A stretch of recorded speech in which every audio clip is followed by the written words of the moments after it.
Ladies and gentlemen, a very good evening to you and welcome to this special edition of the Doha Debates, coming to you from the Indian capital, New Delhi, and sponsored by the Qatar Foundation. Tonight, we're guests of St. Stephen's College, one of the oldest campuses of Delhi University and one of the top educational institutions in this vast country. It counts many of India's most influential figures among its alumni, not least 6 serving cabinet ministers, one of whom is on our panel, and 20 members of the current parliament. We're delighted to be in such a distinguished setting. As India's importance grows on the international stage, so does the intensity of that international spotlight on its democracy, its human rights, and its ability to manage the many different communities and religions within its borders. High on the list of contentious issues has been the condition of more than 130 million Indian Muslims, the second largest Muslim population in the world, and the largest of the minority groups in this country. Do they get equal access to education, to jobs and justice? Are they to some extent the architects of their own perceived misfortunes? Or do they face systemic discrimination? Our motion tonight is, as always, controversial. This House believes that Muslims are not getting a fair deal in India. It's an issue on which our panel is sharply divided. Speaking for the motion, Seema Mustafa, former editor of Covert magazine and author of a number of books on Indian politics.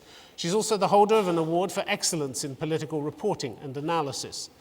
And with her, Teesta Setalvad, a civil rights activist who's been at the forefront of the campaign for justice for the victims of the 2002 Gujarat riots. A year later, she won the Nuremberg International Human Rights Award. Speaking against the motion, Sachin Pilot, Minister for Communications and Information Technology.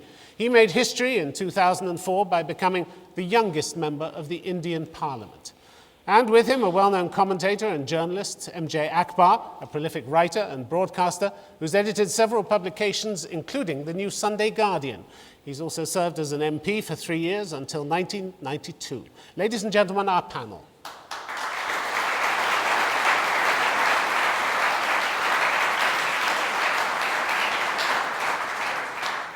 So now let me first ask Seema Mustafa, please, to speak for the motion.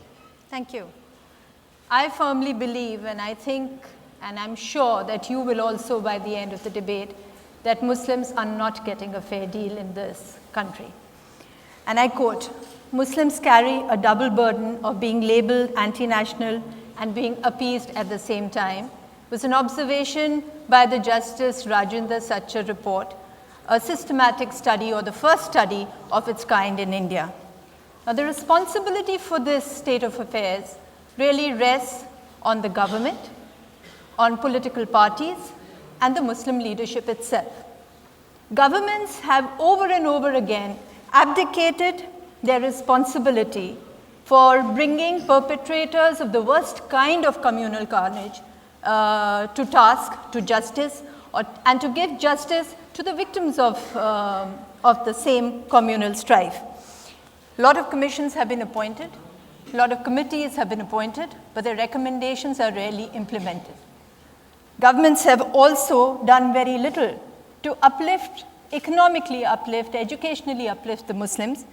Governments have also been targeting Muslims after 9/11, particularly in a nationwide, you could say, in a sense, a campaign across the country.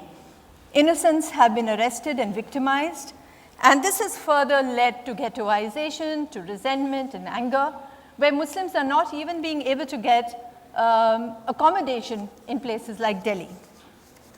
The next is, of course, political parties, which have also been specifically spreading prejudice against the Muslims by creating stereotypes, by consolidating vote banks, and by launching hate campaigns across the country. Yes, and the last is, of course, the Muslims themselves who are not giving themselves a fair deal.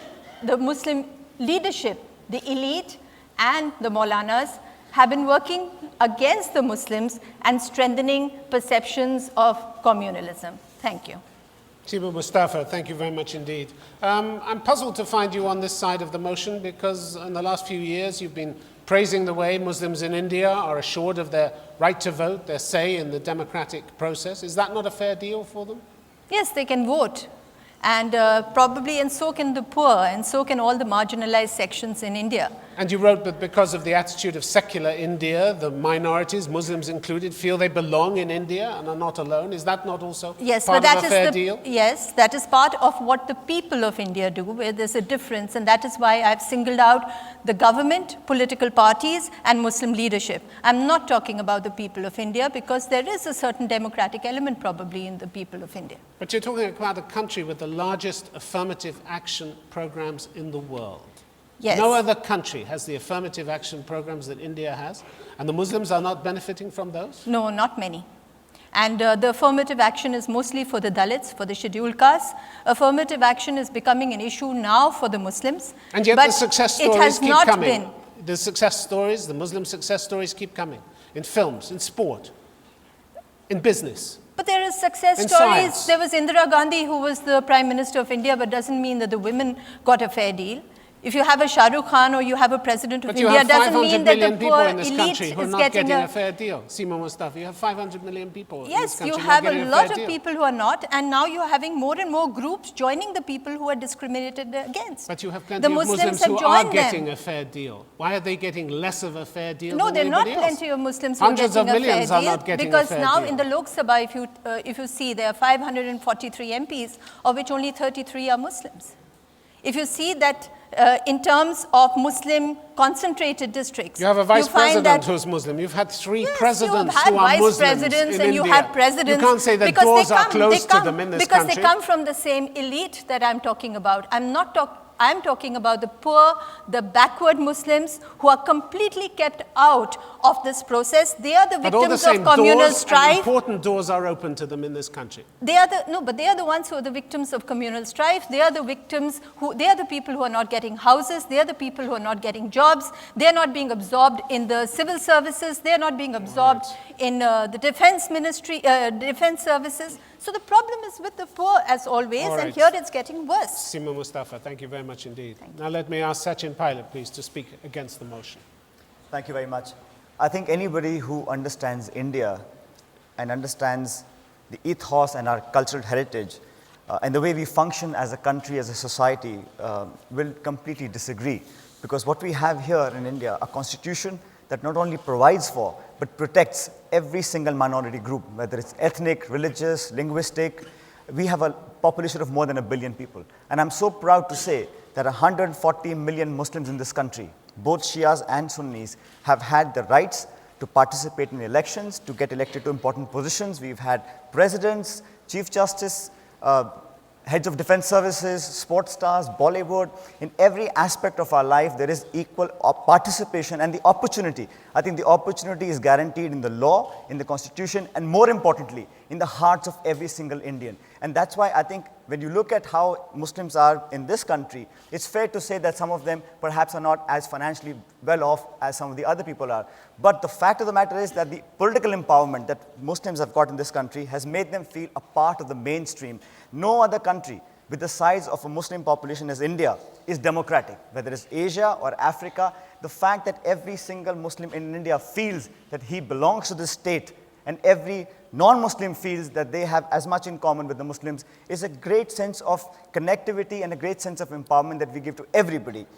The fact that people are getting less opportunity. India is a developing country. I think every state government, every central government has made efforts to have an inclusive growth. People who have been left out on the fringes, whether they belong to scheduled caste or tribals or they are from far-flung areas, we have to make more efforts to get them into the mainstream. But I think the fact that some people have tried to highlight this and make it a political issue, grab media headlines by saying that there's vast discrimination. I'm against any of that because I believe that we stand for equal opportunity, equal right, and every single Indian in this country, he or she could be from any religion, any caste, any part of the nation, has as much of a stake in this country's progress and development. And I think that takes hundreds of years of our living together as people of the same country and people who feel something for each other. You cannot create that. The kind of policies that this government has made, the kind of fund allocation we've done, Tim, the kind of programs, policies, the framework that we've established now is an affirmative action of the largest kind in the world. And I think the people are beginning to see the fruits of that. Minister Sachin Pilot, thank you very much indeed. I really don't recognize your description of the country when I look at the Sachar report, which looked into the position of Muslims in just 2006 and pointed out that in no state in India does the representation of Muslims in the government department match their population share.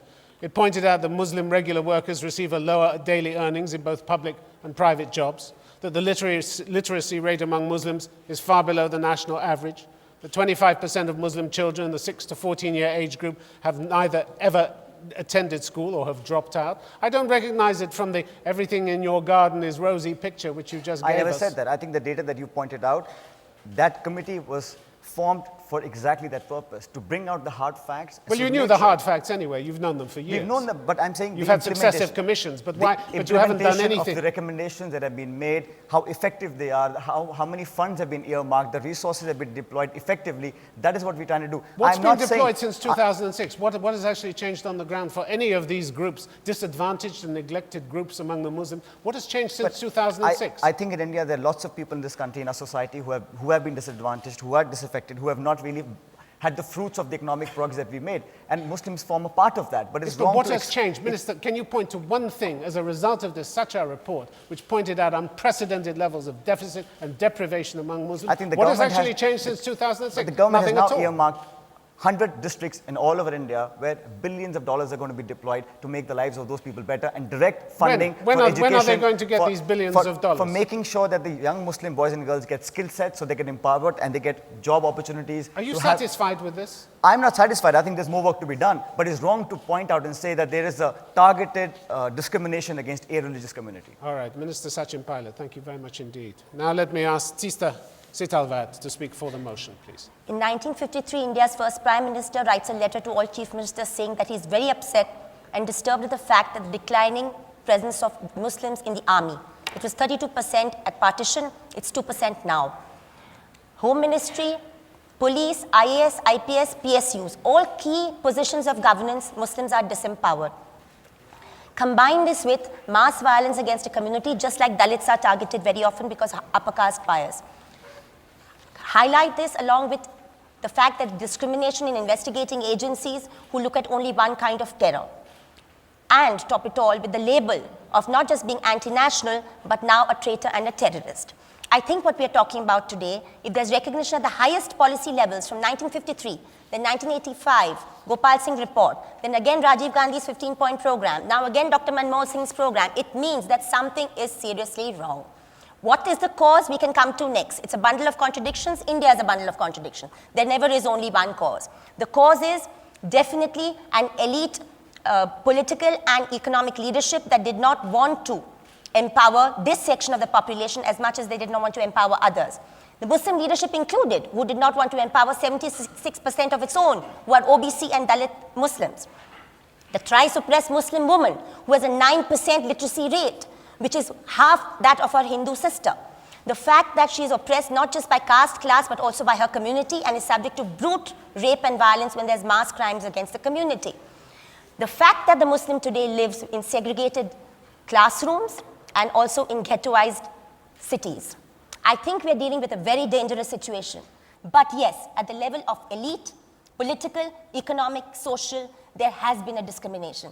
And I think in support of the motion, holding the Muslim elite as much responsible as the Indian state, 40-60 perhaps, we should acknowledge the problem, because once we acknowledge the problem, we reach to a solution.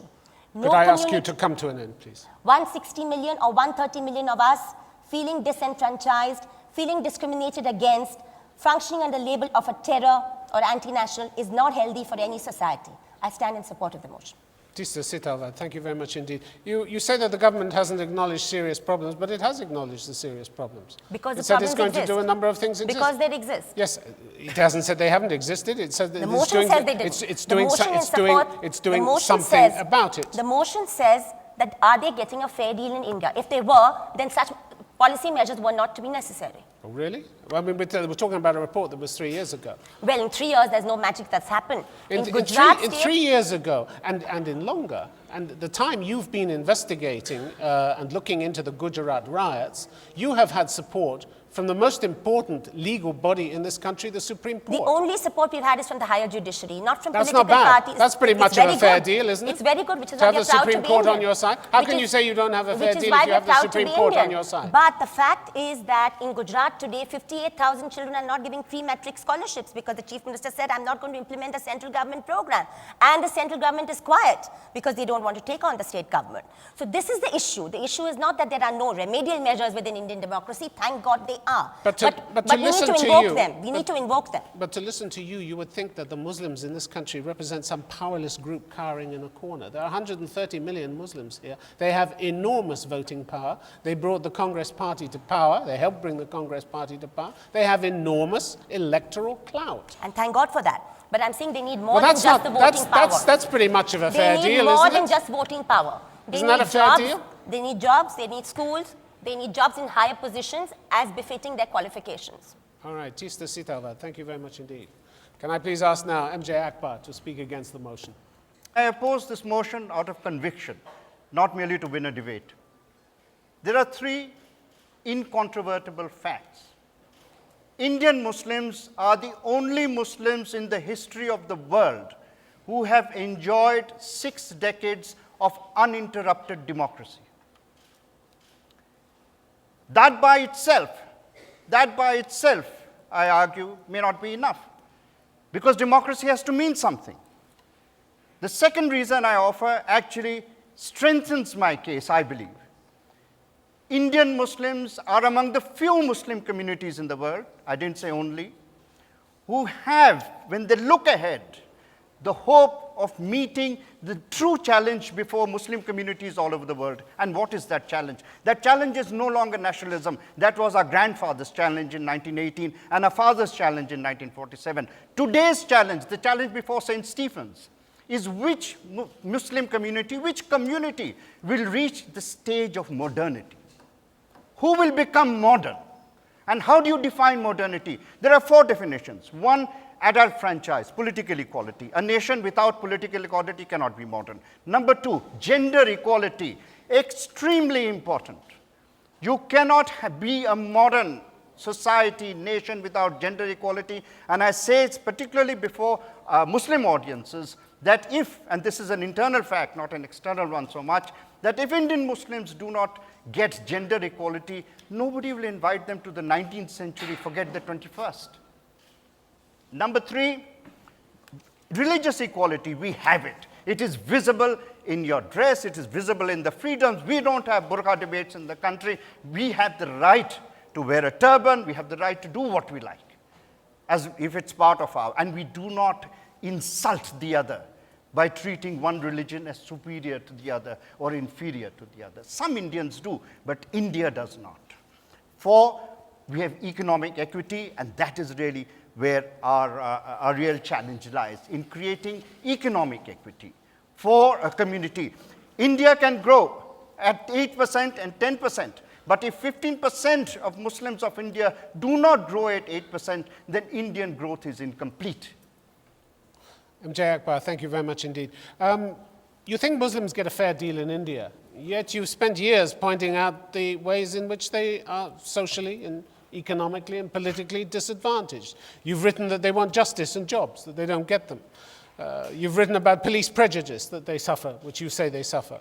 How is all that evidence of a fair deal? How on earth can you be on this side of the motion and on that one? Precisely because I knew you were going to ask this question. And that is why the third point I never mentioned. The third and most important part of my country, India, is that India is changing. Rights, I have covered more rights. All you have to do is read right after right, and I will be on no side of the debate at the end of it. But in the 80s, I as a journalist, there was not 3 months, 4 months, Muradabad, God knows. I don't want to remember that. Sikh riots, Delhi riots, heavens. I mean, I don't But where want is to, the fair deal The now? fair deal is that in the last 2 decades, from 1992 to today, there have been only 2 riots in India. Where's the Only fair 2. deal on the jobs? The fair deal is that as an Indian nation, the young in particular, as they move ahead, are changing the shape of India and lifting us from the sins of But the figures don't bear that out, do the they? Figures, where are these the fair deal on jobs? These Where is figures it? reflect the sins of your generation and mine. But at the same time, you point to changes, but the things that you have been highlighting over the years, the problems still remain. Of There's course. still no fair deal on jobs. There's still no fair deal on police prejudice, is Right. there, in your eyes? These Now, are the things you've been writing Look about. at the power of democracy. 2007, The power of 2008, democracy. 2009. The power of democracy makes a ruling party, which largely because it has been in power for so long, has been the problem. But it creates the Ranganath Commission out of the Sachar Commission, then doesn't know what to do with.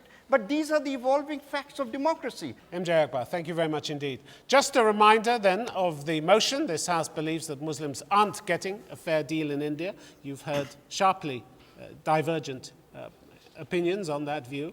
I'm going to take questions now from the audience.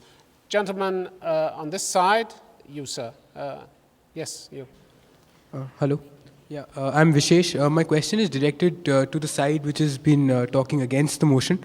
So, Mr. MJ Akbar, sir, I've grown up reading a lot of your articles where you consistently talk about how, for example, the mafia in India has largely been pictured as a Muslim mafia, and you write about how the mafia is also largely comprised of elements which happen to be Hindu, Christian, and Sikh. So both you and Mr. Sachin Pilot, sir, have continuously stressed on the existence of adult franchise, on the existence of the 15-point program as enough to show that Muslims in India are getting a fair deal. Whereas the question which I think even the side for the motion has been trying to ask you is that, is the existence merely enough, or is a fair amount of it being implemented? So that's what my question to you is, that a lot of these programs which you've mentioned do exist on paper, but how far do you really think, especially considering Mr. MJ Akbar's journalism, that these programs are being implemented? Okay, thank you very much. MJ Akbar. Change is not going to come because of governments. Change is going to come because of the people. Change is going to come because governments are going to be punished for indolence. Therefore, you have seen huge shifts in the traditional voting patterns among Dalits, among Muslims, fluctuations, variations taking place. And this is the heartening fact. We are not talking about frozen realities. We are talking about evolution. And I think you made a very good point, that why did, and I remember writing this very clearly, why did, after all, so many Muslims join the underworld? Not because when Muslims are born, they suddenly emerge looking like criminals or seeking criminality. If you don't give them jobs in the white economy, where will they go? Okay, but they are moving out of it through the film industry. So much is being made of the vote, which is of course extremely important. But what happens in the 5 years between one vote and another vote?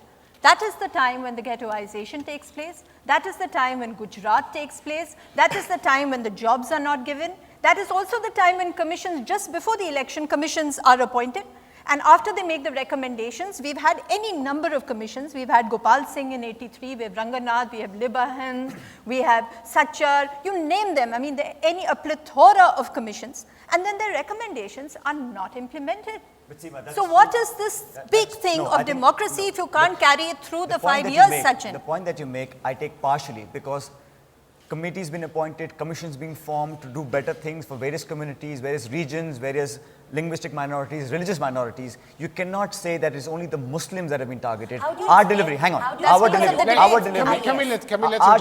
delivery system is not the perfect one. We have to work strongly at it. Our last mile delivery is very, very poor throughout the country. But it's wrong to say that it is only because there are Muslim regions and Muslim areas where the delivery is poor. I think we have to make an extra effort to reach out to all the minorities that exist in this country, whether it's Sikhs, Jains, Buddhists or Muslims. And believe me, there is no single person in this country who believes that when you look at a person, an individual in this country, we think of him as a Hindu or a Muslim. We are all talking about the government jobs.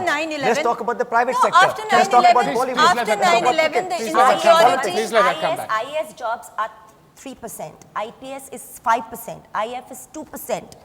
I mean, this PSUs is 5%. We are talking about 65 years of independence, and these going steadily down the years, down the decades. These are the high-end jobs. These are the decision-making jobs. Look at people in this country who are private entrepreneurs, people who are there in show business, in politics, in Bollywood, in cricket, in sports, in media. And believe me, you talked about the Gujarat riots. It was a shameful time for our country. We regret it wholeheartedly. But the people who are fighting for the Muslims of If you Gujarat are regret the it, Hindus. Minister, why is there no justice? There is a Why is there no justice? Because the law will take its own course, Tim. There are courts, there are procedures, and not just for Gujarat rights. There are enough It's 8 rights. years. It's 8 years. There have Is it been still crimes taking its committed time? 20 years ago, and our systems have not been able to deliver justice in the right time. you know, But the Muslim- fact that people are fighting for the cause of the Muslims, whether it's the Babri Masjid or the Gujarat, it is the Hindus and the other people also. The So it's wrong to no, 1 say minute. that I you're just wanna- targeting the round Muslims. up that. Okay, No, please I don't don't speak agree with at that. once. Please, Seema, you wanted to come back. The Libehan Commission was appointed in 1992 to look into the demolition of the Babri Masjid. It sat extension after extension. You could blame the BJP, but then the Congress came. More extensions. 17 years later, it has submitted a report, and where are the recommendations? What about Gujarat? What has happened to the relief and the rehabilitation of the people of Gujarat? What has happened to the victims? Narendra Modi is being felicitated by the Planning Commission of the Government of India as one of the greatest planners and administrators. How do you administrate Okay, when a let whole- him answer the question. The delivery of justice cannot be at the whims of fancy of you and me. There is a certain procedure, and there are delays in our courts, from lower courts up to the Supreme Court and the high courts. So that I accept that problem in our system as such. There's clogging of the justice system, and we have to take steps to remove that clog. Hang on. Sachin, But the point 33% is of the that Please let 18 him years have his- later, please let him. today, the debate is still on. The media, the politicians, our society is keeping it alive because we believe in justice. We will have it delivered. It may be delayed, but it cannot be denied. And that's the strength of this country. 33% of the under trials in jail in Karnataka, Muslims. 19% in Gujarat, Muslims. 25% in Maharashtra, Muslims. There's a discriminatory position of justice in this country. All right, I'm going to move on and take a question from the gentleman in the fifth row. You, sir. Yes, yeah. Thank you very much. My name is Adil from Qatar University, and I'm Eritrean. I am a Muslim, and my question is to Ms., if I may call you, Seema. Don't you think that other segments of the community are suffering the same problem the Muslims are suffering in India and in the third world? Yeah, I think that the poor amongst the Muslims are suffering just like the Dalits are suffering. I would make a difference between the upper caste and the lower caste because there is social discrimination which is sometimes more traumatic and very crippling for who we used to call the untouchables. So that's a very major issue. But the point is, here, for the purpose of this debate, when you are talking of the poor and the backward Muslims who are being exploited by the system, which I pointed out includes the government, includes political parties, and includes the Muslim elite and the Maulanas.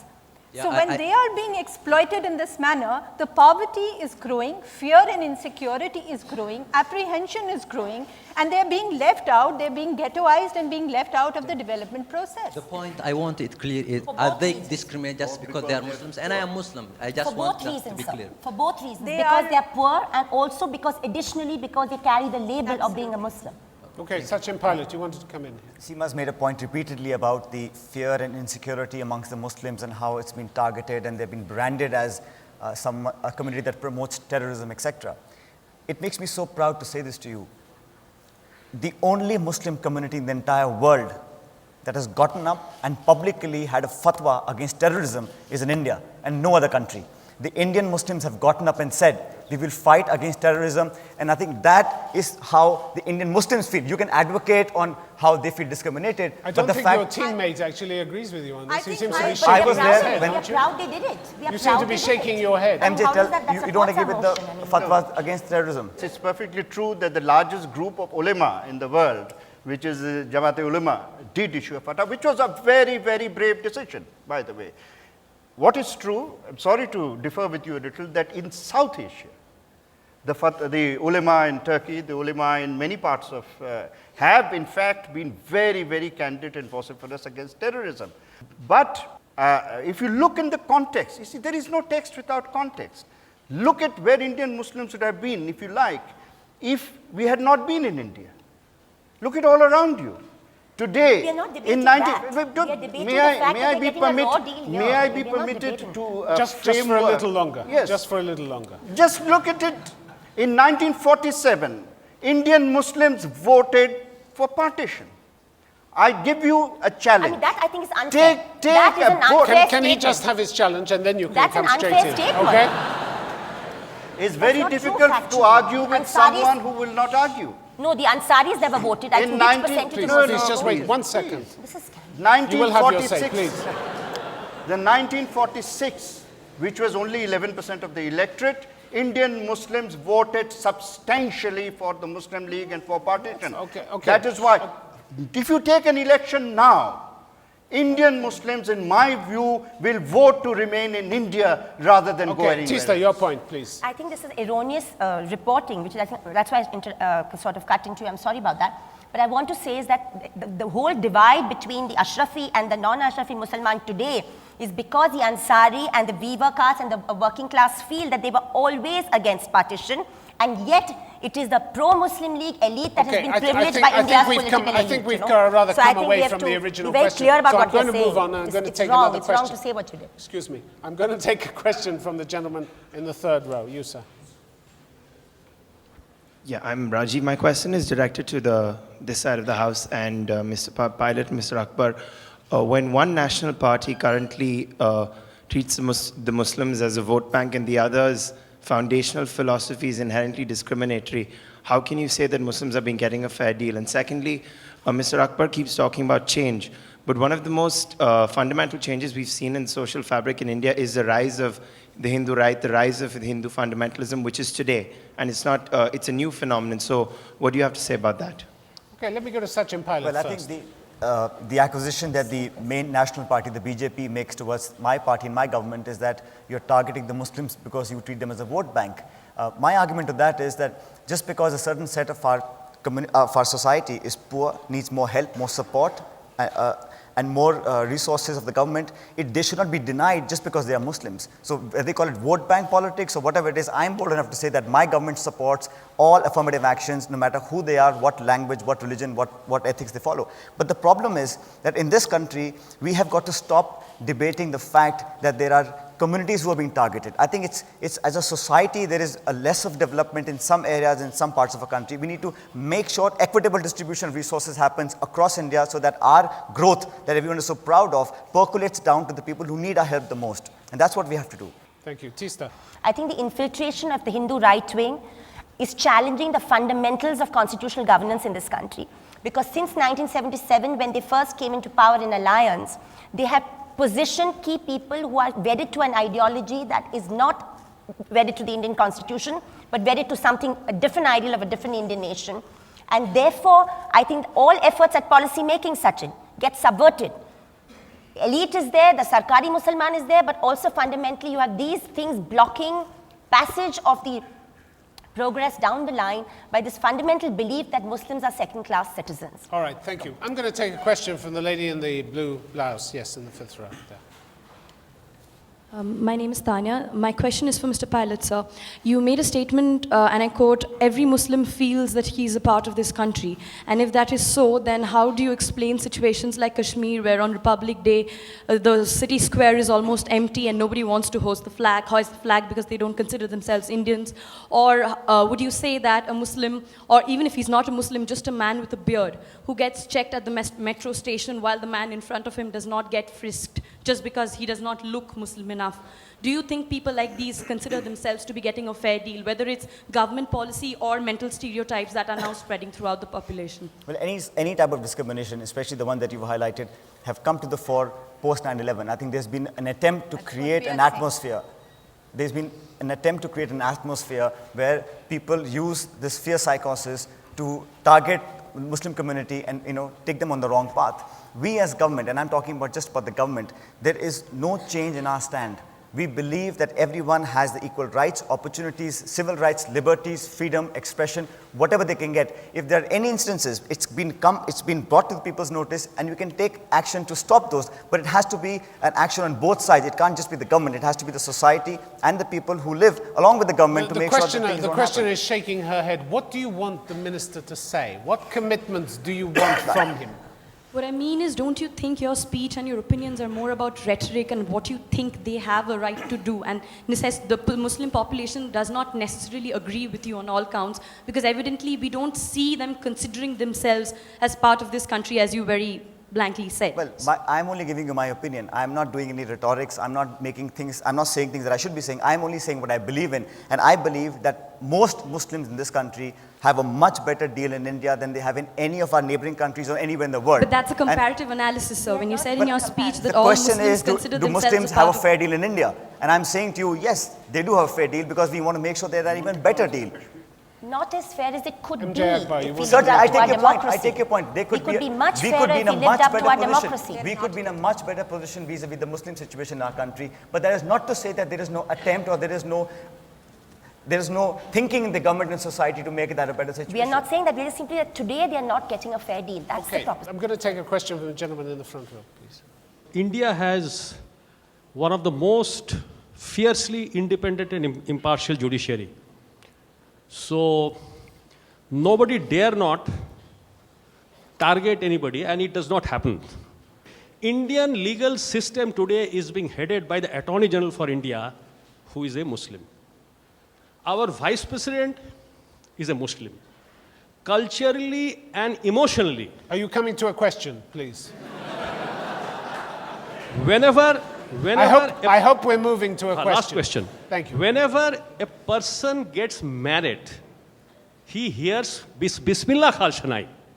So therefore, Bismillah Kha continues to inspire and bind the entire nation in the So marriage. you're saying there's no problem? So you're saying there's no problem? for Therefore, Muslims? we have one of the finest constitutions in the world, and our government. I ask myself this question: Sachar committee. Who appointed Sachar committee? I'm going to ask It is Tisa the government of Sitawat. India. It is the government of India which appointed Sachar committee. Thank you. I'm going to ask Tisa Sitawat to reply to your question. Thank you, sir, for actually supporting what we are saying. I believe that, yes, the strongest point is our democracy, our judiciary, and our constitution.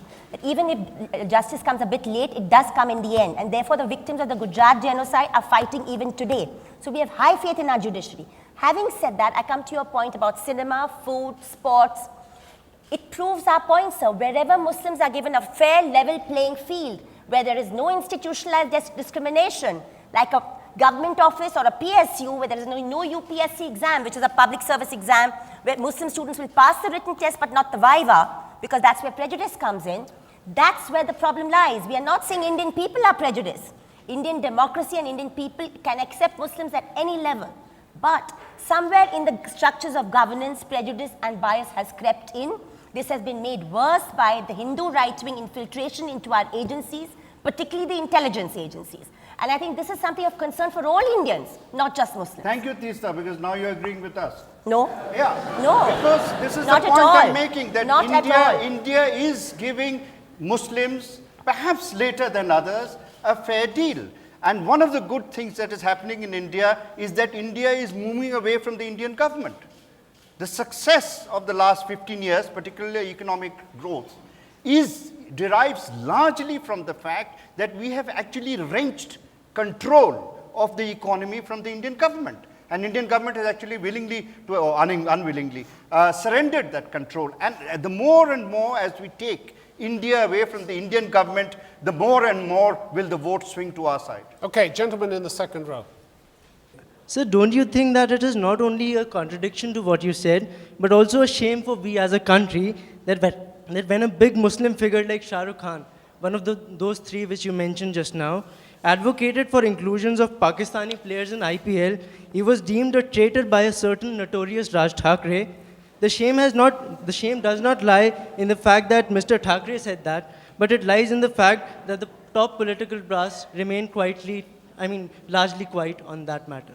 Not at all. I think we should explain about Mr. Shah Rukh Khan, that he's the most prominent Bollywood star, that he's the owner of the Indian Premier League cricket team, and the release of his most recent film, My Name is Khan, coincided with a comment he said that Pakistani players should be included in India's 2020 Cricket League, which brought him a lot of criticism from the right wing. Please. Yes, I think Only from the right wing. exactly. It brought him a lot of praise. Not from all Indians. Not at all. And I think There the seems point to that be he's a trying to lot make of is a very valid point, that we should not have mixing of politics and sports. It wasn't that, he was intimidated by Raj Thackeray.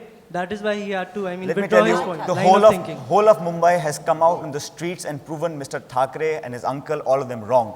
the Shiv Sena and the party that they lead is a bunch of thugs trying to intimidate people. It will not happen because the people have come out and proven that they will not tolerate this kind of injustice. You cannot get away. In our system, you will have, because it's an open democracy, you have a viewpoint, it may be right or wrong, but ultimately it is the people who rule. And it is the institutions that are so strong that will make sure that every individual has a voice. You may not like that voice, but best is to hear that voice and dismiss it like the people in Mumbai have shown you. Okay, gentleman with the glasses in the 8th row. I think a lot has been said about the past and about what is happening today. Accepted that that the past has not been too good for the Muslims, the present is not. But what about the future?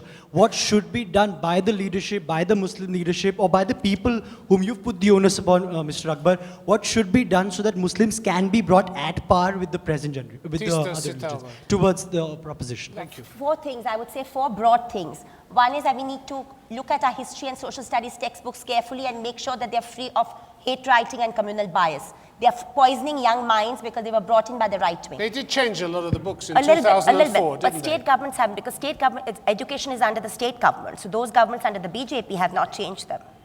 3 more points. 3 more points. Second is that the implementation of the policies that the government is undertaking after the Sachar Commission includes, for instance, all sorts of budgetary provisions. They should extend to other budgetary allocations, but they should ensure, and you and I should make them ensure that they don't deal with the Muslim political religious leadership.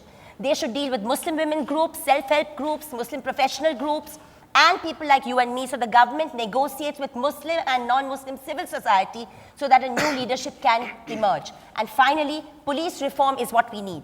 We are suffering under a police act which is given to us by the British to give dandas by a colonial force. What we need is a police force that is self-confident, professional and independent, that has a complaint mechanism within it so that if there are complaints of communal bias or investigation, they can be corrected. Okay, Today, no public servant let me is just get a prosecuted. reaction from the Minister. Are those reasonable demands, Minister? I think what you're saying, I take it with a lot of humility that we should and we will act on those. But that does not take away from the main point that today it is not to say that the Muslims in India have really been given a bad deal. I think that if we do that, we will actually be doing justice, more than justice, and that has to be done in time to come. But coming back to the main crux of this debate is whether historically until today, in 65 years of our independence, has the Indian Muslim been subjugated to injustices? Have they been deprived of their rights and their civil liberties? And around our whole South Asian neighborhood, are they worse off than any other Muslim community in any other country? I think the answer is no. There's one point I'd like to add, and because I take that question extremely seriously. I personally feel that Muslims have to stop looking up to government for doles and for, as long as they continue to do that, there will be this sense of angst, there will be the sense of deprivation. Muslims have to learn that their future lies with themselves.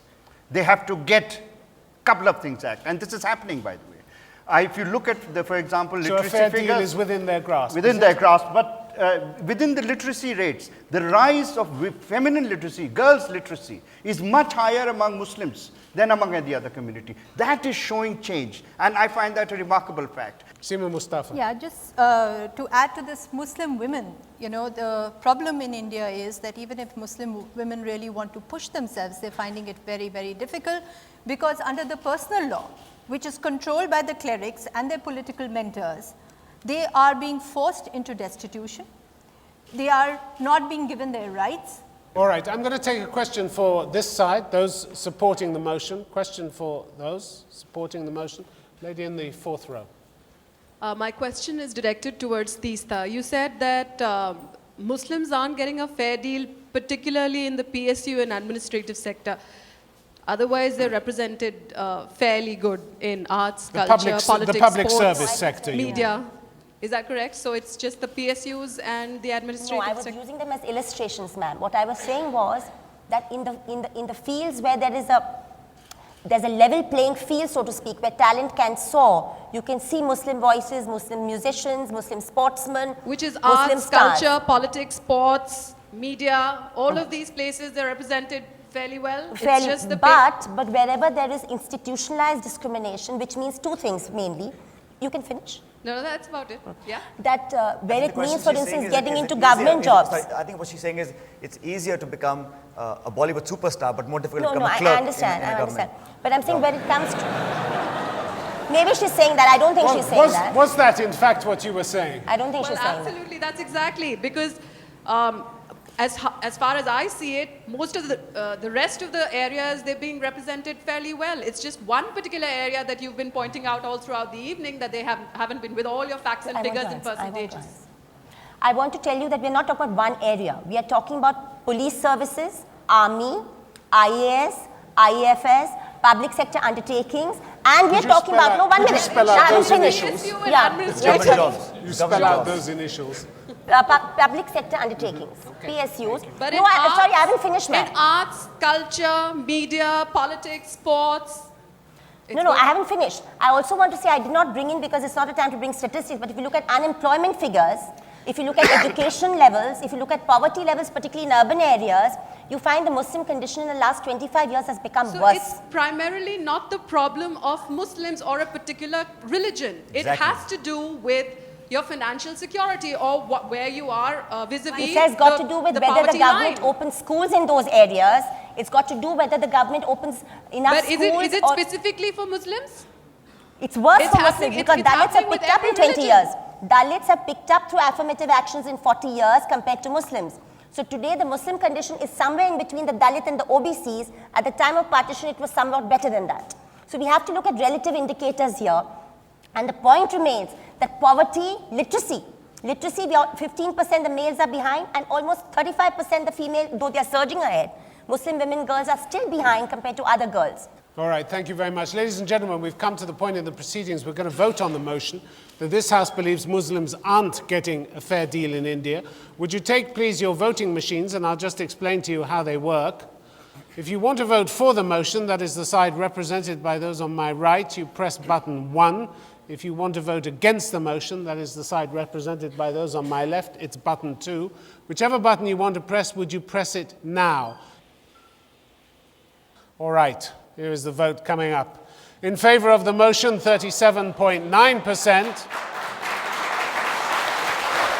Against the motion, 62.1%. So the motion has been resoundingly defeated. All it remains for me to do is to thank our distinguished panelists. Thank you very much for coming tonight. Thank you to you, the audience, for your questions. The Doha Debates will be back again next month in its home base in Doha. So till then, from all of us on the team, have a safe journey home. Thanks for coming. Good night. Good night.